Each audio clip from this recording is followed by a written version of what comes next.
Here's phase 2 of ankle sprain rehab.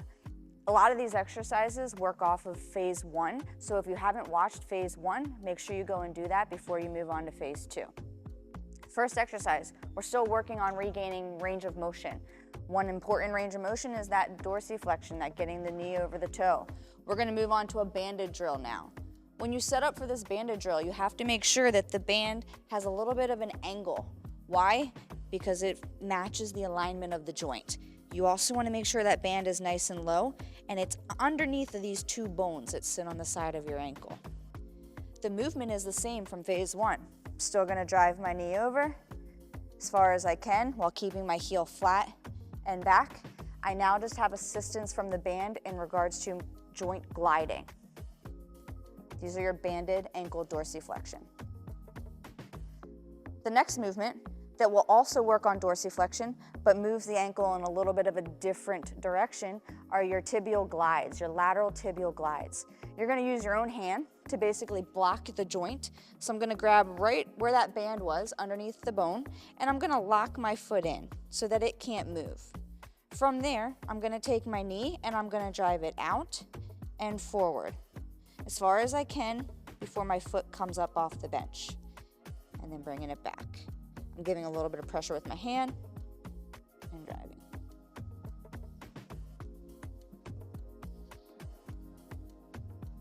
Now, as we progress our strengthening exercises, we're going to move into some banded exercises. Phase 1, these were called isometrics. Now we're moving on to banded exercise. We're actually going to use movement of our foot. First one, there's 4 of them. You're going to start with the band around your foot, and we're going to be pushing straight down. We want to make sure that our line of direction is straight and we're not letting any type of curve happen in the foot when we push down. Direction number 2, we're going to use our other foot. We're going to hook the band in to give some tension, and now I'm going to pull away and back. This is our E version. Direction number 3. I'm going to cross my legs, give pull, and then again, I'm pulling away. Now this can be a little bit of an awkward setup for some people.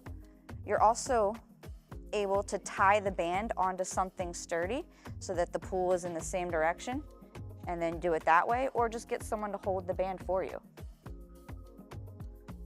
The last direction of the 4, I'm going to pin my foot down, get some tension over that foot, and then I'm going to lift up.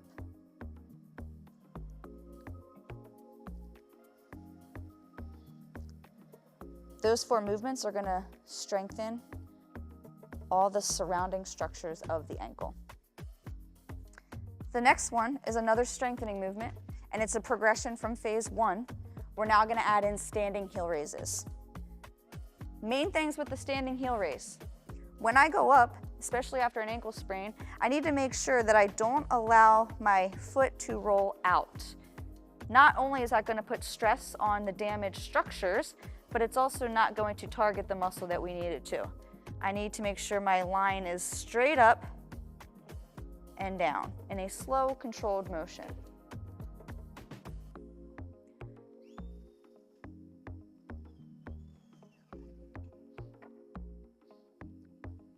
Now, we've kind of built the foundation of some strengthening exercises. We have all 4 with our band. We have our standing heel raises.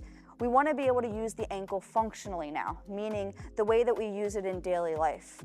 One exercise to start doing is just a bench squat. Eventually we'll move into not having anything behind us, but for now we're going to set ourselves up right in front of a bench or a chair. We're going to make sure we're going to squat down, we're going to send our hips back, but I do want my knees to come forward, so I'm using that ankle motion that we are born to have. And then we're going to stand back up. All the way down and back up. Cool thing about this, I can change the height of whatever I'm squatting to make it as challenging and tolerable as I need it to be. Another functional exercise, something that we do every day, is step-ups. This uses a ton of ankle motion. Set something up, again, just like the bench, something that's tolerable but challenging. Take that affected foot, you're gonna step up. Not only is that strengthening our leg, but it's also using stability in our ankle. The step down, we wanna try to maintain a flat foot for as long as we can in order to utilize that range of motion. Turn around and repeat. Step up and down.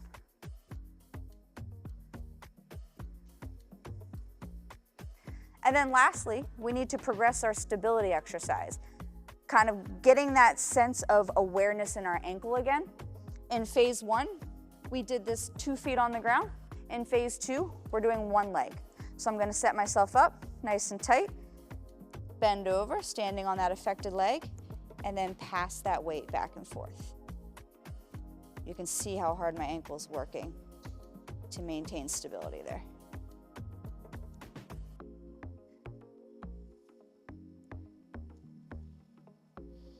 All right, guys, work through phase 2 and be on the lookout for phase 3.